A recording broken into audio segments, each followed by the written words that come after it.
பற்றி பார்க்க போகிறோம். நேதாஜி சுபாஷ் சந்திர போஸ் அவர்கள் ஜனவரி 23, 1897 ஆண்டு கட்டாக் வங்காளதேசத்தில் பிறந்திருக்காங்க. இவர் கல்கத்தா கேம்பிரிட்ஜ் பல்கலைக்கழகத்தில் தன்னுடைய கல்வி படிப்பை படிச்சிருக்காங்க. நேதாஜி அவர்கள் இந்திய விடுதலை போராட்டத்தின் போது 2ஆம் உலகப் போரின் போதும் இந்திய தேசிய இராணுவத்தை உருவாக்கியவர். நேதாஜி அவர்கள் தேசிய காங்கிரஸ் ஃபார்வர்ட் பிளாக் ஐ சார்ந்தவர். இவர்களதின் பெற்றோர் ஜானகிநாத் போசு, பிரபாவதி தேவி. இவரது வாழ்க்கை துணைவியர் எமிலி செங்கல், பிள்ளை அனிதா போஸ் என்று அழைக்கப்படுவார்கள். காலத்தில் நேதாஜி அவர்கள் அரசியல் மீது அதிக நாட்டம் கொண்டுள்ளதை கண்ட அவரது அப்பா நேதாஜியை லண்டனுக்கு படிக்க அனுப்பி வைத்தார். பின்னர் அவர் 1920ஆம் ஆண்டு இந்திய குடிமைப்பணி எனப்படும் ICS நுழைவுத் தேர்வில் பங்கேற்று இந்தியாவில் 4வது அளவில் தேர்ச்சி பெற்றார்.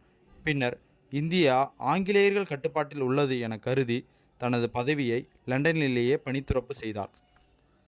இவரது அரசியல் நுழைவு என்பது 1922ஆம் ஆண்டு வேல்ஸ் இளவரசரை இந்தியாவிற்கு வருகை தருவதை எதிர்த்து கொல்கத்தாவில் போராட்டம் நடத்தி 6 மாத காலம் சிறைக்கு சென்றார். 1922ஆம் ஆண்டு சட்டசபை தேர்தலில் இந்தியர்கள் போட்டியிட்டு சட்டசபை கைப்பற்ற வேண்டும் என CR தாசு மற்றும் மோதிலால் நேரு அவர்கள் கருதினர்.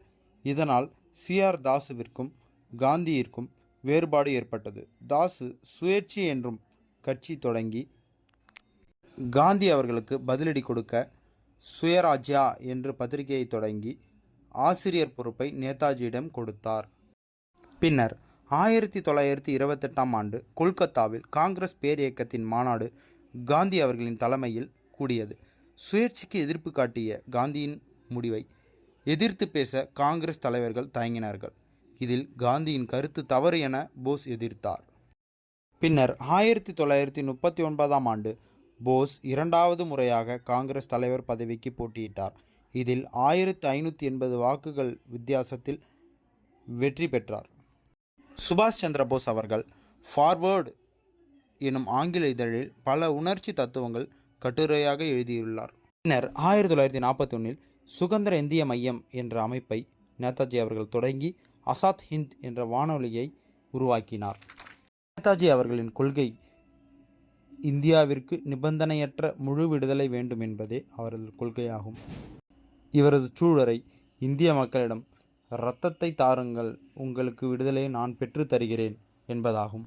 1945ஆம் ஆண்டு நேதாஜி அவர்கள் தாய்போயில் வானூர்தி தளத்தில் நடந்த விபத்தில் இறந்ததாக கூறப்படுகிறது. இவருக்கு 1992இல் பாரத ரத்னா விருது அளிக்கப்பட்டது. மேலும் இவரது இரகசிய ஆவணம் செப்டம்பர் 17, 2015ஆம் ஆண்டு மேற்கு வங்காள அரசு வெளியிட்டது.